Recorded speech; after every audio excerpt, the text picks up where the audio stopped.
So kay gipanghambog man gyud na ni Jam Magno no, nga kuno she graduated one of the most expensive university in the Philippines.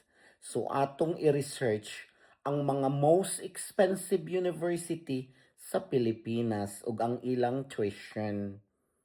First kay ang Enderon Colleges, 460,000 per year.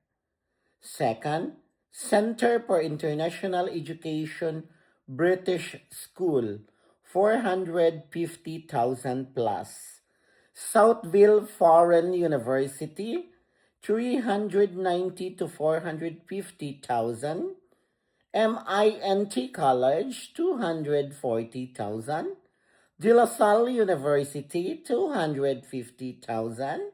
University of Asia and Pacific, 180,000. Ateneo de Manila University, 180,000 pesos. Jam, wala ang University of the Philippines, Mindanao. Diha ka nag-graduate, so wala ka nag-eskwela sa one of the most expensive university sa Pilipinas.